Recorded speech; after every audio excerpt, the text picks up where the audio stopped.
Afternoon, everybody. Thank you for inviting me to talk today. And I want to talk to you about some work I've been doing in monitoring glaciers and research into the glacial history of the Northwest. In my talk today, before I start, I need to acknowledge my co-author, Johannes Kosch, who's at Brandon University, who's done a lot of work on the glaciers in the southern coastline. So you'll see some of his data today as well as my own. So glaciers are valuable as indicators of climate change, primarily because temperature affects them in two pretty important ways. It affects how fast they melt in the summer, but it also determines whether they gather snow or get rained on in the fall and the winter here. And so played out over decades, glaciers can show some pretty dramatic changes in climate. And this particular slide is showing us Easton Glacier on Mount Baker. And I think you can see pretty clearly from this that the Easton Glacier, not that long ago, only 100 years ago, filled most of this valley. Another advantage that the glaciers provide is that they leave pretty clear records of climate change, such that people like me can even see them. And so I'm going to talk about different aspects of this record today in my talk. So my outline is going to start out by looking at the mass balance record.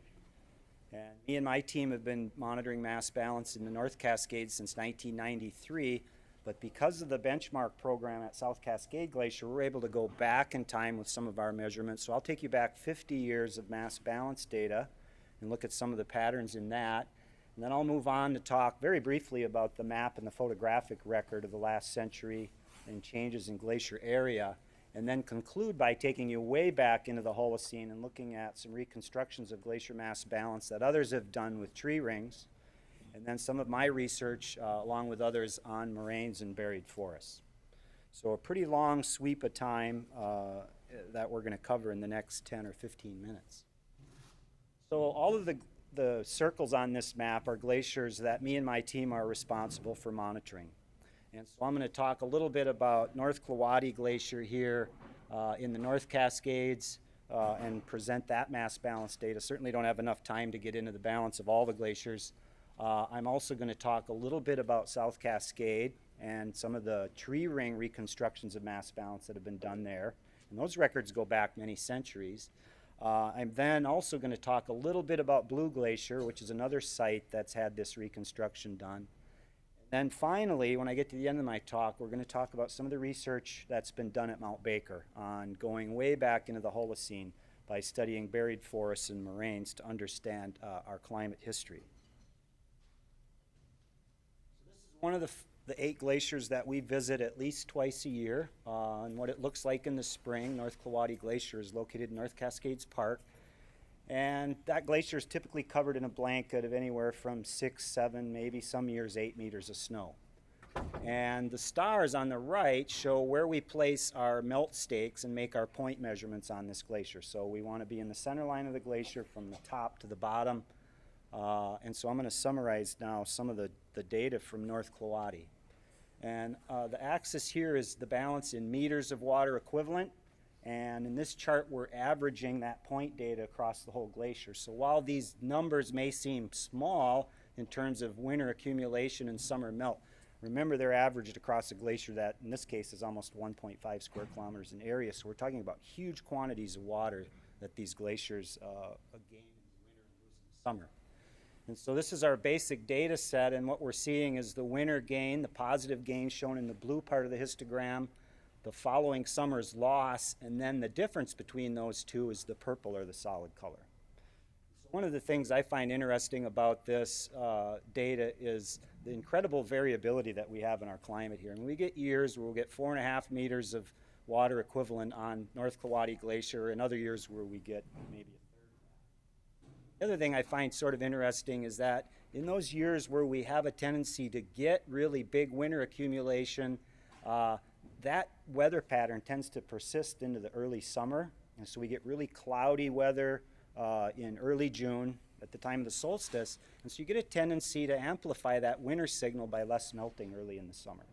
Another way that glaciers kind of are particularly sensitive to the weather and the climate in this region. This is the data then for all of the glaciers in the North Cascades, including South Cascade Glacier, the USGS. And so we're just looking at the net balance now, not the winter and the summer. And so when we started this program in the early 90s, the first few years were really negative. In other words, a lot more melting in the summer than accumulating in the winter. But that pattern began to change in the mid to late 90s, and then we saw 5 of 7 years where the glaciers gained more in the winter than they lost in the following summer. That pattern changed again in the early 2000s, and all of that mass that we gained in the late 90s was lost in the first few water years of the 2000s. And so we went back into this very negative area only in the late 2010s to go back to a little bit of positive gain. And so this pattern, it's only 20 years, but we're seeing this pattern of accumulation and then 10 years of pretty significant melt back to accumulation and melting. So this is our Pacific decadal oscillation. And with the mass balance data, as I said, at South Cascade, we can go further back in time by relating our balance to that South Cascade. And this was first done by one of Andrew Fountain's students, Frank Granshaw. And so we get a really clear trend in what's happening with our glaciers. And so no doubt we're losing our glaciers really quickly, and in this case you can see the scale of the balance in meters of water equivalent is much larger. And so some of our glaciers, we've lost nearly 40 meters of water equivalent in the last 50 years. Now the other thing I think that's important to see here, and I kind of jumped ahead with the arrows, is that it seems about every so often that we get a period of more positive balance. And I've shown 2 of the stronger ones with the red arrows, but this has persisted for all of our glaciers through this record of the last 50 years. And so it seems, though, that in that record, an admittedly short record, but that every 20 or 30 years we get a period of larger growth than we get for the intervening periods. Okay, and so that 20 to 40 year cycle or pattern turns out to be really prominent in this part of the world and a lot of other indicators. And so here's our sea surface temperature index of the PDO, and you can see the 10-year, but also the regime shifts that many of us are aware of that occur every 20 to 40 years. Okay, but the glaciers are giving us yet another indication of that Pacific decadal oscillation. I want to move on now quickly to talk, and briefly, to talk about the map and the photographic record. And we're fortunate in the Northwest that we have some images of our glaciers that go back almost 100 years. And so in this image of South Cascade Glacier, you can see in 1928 there was no lake. Just how dramatically the recession has been in the years since. And one of the things to maybe key in on these few photos I'm going to show you is not only the recession of the terminus up to the cirque, but also the loss of thickness of this glacier. And so back in 28, the glacier was way up here as well as flowing way down to the edge of the lake. Changes are pretty dramatic that we're seeing in these photos, and probably none more dramatic than this set of images from the Olympic Mountains in Lillian Glacier, where in 1905 we have a big healthy glacier covering that side of the mountain, and by 2010 it's largely gone. When we put this data together for the region and look at the last 100 years, we see that the North Cascades have lost approximately 50% of their glaciers since the end of the Little Ice Age in about 1900 AD. We see this similar pattern elsewhere in the Pacific Northwest. Now, Mount Rainier is a little bit different in that, and Mount Baker to a lesser extent, just because of how high it extends into the atmosphere. Now, Mount Rainier is over 14,000 feet. So we get a little bit different pattern in some of the higher mountains, but basically these glaciers are disappearing wherever we've looked fairly rapidly. A more recent examination of some of this shows that the rate of melt seems to be accelerating, and so in the Olympic Mountains since the early 1980s, we've lost about 34% of our glacier area. There seems to be something of a tendency, at least for the more maritime provinces on the Olympics and Vancouver Island, maybe to be losing their glaciers a little bit faster than the interior. So I want to move on now to talk in greater detail about the paleo reconstructions and just remind you of this 20 to 40 year period where the mass balance again turns positive and we get a little bit of gain on the glaciers.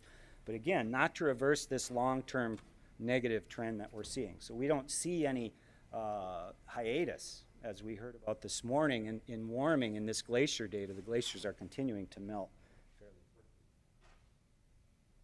So I'm going to take you to Blue Glacier now, and in the Olympic Peninsula, and this is some of the data from Malcolm and Wiles, where they used, I think it was mountain hemlock, tree ring width to reconstruct the balance of Blue Glacier back, and this is just their comparison of the observed record.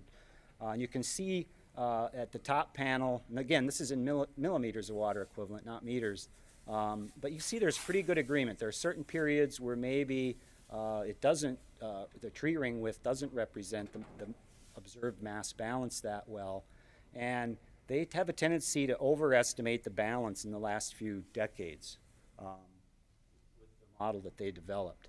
But I think for me it's exciting to see some of the agreement that occurred earlier. And when we look at the long record here, and this is going back to the 16th century, so we're looking again at mass balance. In this case, we're seeing a 15-year moving average in this data from Malcolm and Wiles. I'll also point out that these boxes are moraines that were dated to those decades. And the star shows when both Blue and South Cascade Glacier reached their maximum extent since the end of the last ice age in the 17th century. The other thing to point out right away about this is that, and this was a point made in this paper, is that the last few decades represent the only period in this several hundred year record where all the glaciers that they studied, there were 6 in their paper, had negative mass balances for decades running on end. They didn't see that in any other part of the record, again going back in some cases 400 or 500 years. Okay, so this sustained negative period where all the glaciers are responding in kind isn't seen anywhere else in the record. The other thing that I find pretty interesting about this data is that there seems to be a pretty consistent periodicity to the positive balance of about 20 to 40 years for these minor peaks. But then when we look out at 60 to 80 years, we see even more prominent peaks. And so I think this is very interesting to that we can maybe tie the glacier mass balance observations to this longer record and gain some understanding of what's happening with the Pacific Decadal Oscillation and the variability of the natural variability of our climate. I want to move on now to the moraine record, and when you first look at these moraines, especially from a great distance, it may look like one massive pile of glacial till, but in fact what we see are that these moraines are made of layers of till. And where these dashed lines are represent contacts or unconformities, the geologist would say, where this till was deposited, the glacier receded, a forest grew on that top of that moraine, only to have the glacier re-advance and bury that forest, another forest grow, and so on. So these are the kind of buried forest records that we're looking at, and this is a close-up of what one of those buried forests looks like. Now in some cases, these trees are still in growth position, they're still rooted, and they're bent over down glacier, and you can see the actual abrasion of the glacier flowing across it. But many of these trees are quite large and represent periods of several hundred years in between these glacial advance and retreat cycles. So my colleagues and I spent many years on Mount Baker and identified buried forests wherever you see these solid circles. And I'm going to take you to just 2 of these sites. I don't have time to go to all of them, but I want to talk a little bit more about Easton Glacier and then a little bit more yet about Deming Glacier. So on Easton Glacier, looking at that forefield, we identified a number of different contacts or till layers and ended up with a couple of radiocarbon dates in the lower part of that glacier. So the top little sliver of that moraine was added sometime after 410 years ago. And then we have an older date from further down. And then further down on that moraine, we've got another layer and a buried forest that came back at 5,000 some radiocarbon years ago. This is a really important date, and I'll show you a close-up of that site, because this forest that was growing here and the volcanic ash that we found at this site indicate that this area had not been glaciated for about 3,500 years at least. In other words, Easton Glacier stayed well up on the mountain at the end of the last ice age for thousands of years before it advanced and buried these trees. So another site over on the other side, the southwest side, is the Deming Glacier, and there's a person circled for scale here on this moraine. But at this site, we found what we think is one of the most complete records of glacial advance and retreat in all of western North America. We found no less than 4 of these buried forest layers, and these are the radiocarbon dates. And what's interesting, in addition to this being such a complete record, is that the only way to make a record like this is for the advances to be getting bigger and bigger and bigger, because the glacier has to overrun the forest that grew on top of the moraine at this elevation. And so when we look at data from 21 different glaciers in the Northwest, we see that most of the glaciers in this part of the world reached their maximum since the end of the last ice age. That's the last 10,000 years during the Little Ice Age in the last few centuries. And so this pattern of the advances getting bigger and bigger and bigger seems to be the pattern all over western North America. And so in general sense, at least, we look at the last 8,000 years or so since the Holocene thermal maximum, if I can say it. We've got this pattern of glacial advance and retreat, but the advances were getting further and further down the valley. And that's not to say that some of these warm periods maybe weren't comparable, but some of us believe that what we're seeing here is the response to change in axial tilt. The northern hemisphere summers have been getting cooler for the last 8,000 years. And of course, what we've seen recently is this really rapid reversal of that pattern, and I'll get back to that in my conclusions. So there's just one slide from Joe on the moraine record, and again, time back to the last ice age nearly. And you can see generally, ignoring the Garibaldi advance, that the glacial advances in the moraine record were getting bigger and bigger through time. We've got a couple different indicators of that. And so in conclusion, just a couple of points to make, that there's pretty clear evidence that not just that it's getting warmer, but that our warming is punctuated in this glacial record by the Pacific Decadal Oscillation. We see that every 10 years, but an even stronger response on the 20 to 40 year time scale. We also have these emerging records based on tree rings that provide some information that's really critical. And so we see in these records these 20 to 40 and 60 to 80 year periodicities. And other people have looked at other tree ring data. Ware and Thompson is one paper that comes to mind, where they believe that that 60 to 80 year is the primary mode of variability in the Pacific, Western North America, in terms of explaining the temperature variability. Now, these cyclic changes in climate don't explain some of the glacial record, the moraine record, and so we need to do more work to investigate the influence of solar forcing, perhaps volcanic activity, in explaining some of these variations in the glaciers that don't just follow this 30 or 40 or 60 to 80 year pattern. Then finally, the rapid glacier recession that we're observing is uncovering terrain that we believe has not been exposed for many thousands of years. And in the case of some of the glaciers, it may be back at 4,000 years or more. And we heard from John in the plenary talks that in the Pacific Northwest, at least the low elevation stations have seen a 0.6 to 0.8 degrees C rise in temperature. Well, clearly there's more of a change at higher elevations. And I think it would be really helpful if we knew more about the positive feedback that's occurring at these high elevations, because I think we have some indications. We don't have a lot of really good data from high elevations in the parks, but the indications are that the winter temperature is rising much more quickly at higher elevations than it is at lower.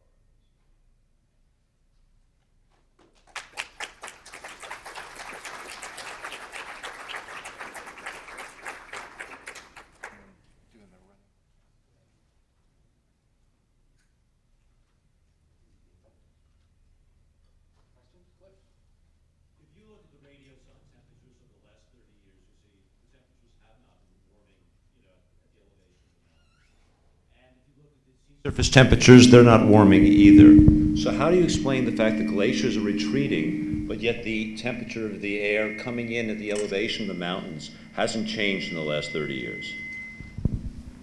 Well, you know, the glaciers operate pretty simply. They are in a balance between how much they gain in the winter and they lose in the summer. So it's one or the other, right? And so So is it precipitation rather than temperature I that's don't doing believe, it? I mean, you know, I have not a really long precipitation data set in the mass balance data, but it doesn't show a big difference. And two papers I'll point out, one by Conway and Rasmussen, I think it was in Journal of Glaciology, and another by Josberger and others, suggested that there have been some pretty dramatic changes over the last 50 years in temperature, and again, primarily in the winter. So I'm not convinced that the recession of our glaciers isn't due to primarily to temperature. It is due, I should say, primarily to changes in temperature. I don't, you know, It's just that the last 30 years.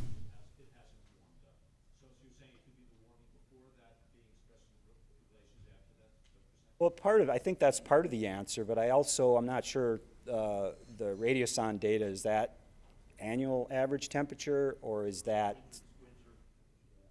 So I think clearly there's some more work needed to figure this out, because these papers that I just alluded to have shown pretty dramatic changes in temperature over the last 50 years. Now, I think, you know, to belabor this too much, so others can ask questions, but I think it really matters which 30 years you look at, because if you're in that cool, wet phase of the PDO, you'll get that's part of your record, or a significant part of it. You'll get a much different view of how climate is changing than if you look at the whole time series.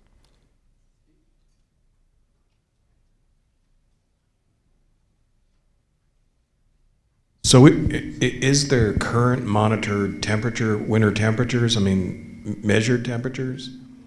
We've, in the last few years, established weather stations at 2 of our monitoring glaciers, and we've had a really difficult time keeping those up and running in the winter.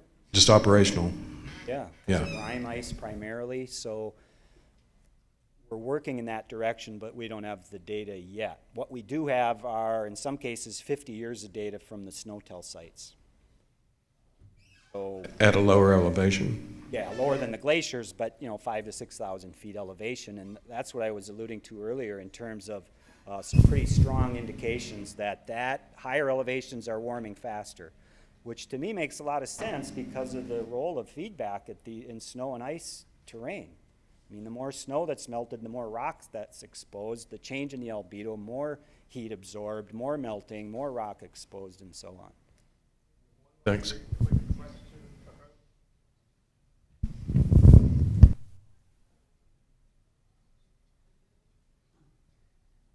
You've talked about a couple different cycles, the 20 to 40 year and then the 60 to 80. So the 20 to 40 is the PDO. What's the 60 to 80? What's that? I think my understanding is it's also PDO, that there may be longer term changes in that. Somebody else like Philip could answer that.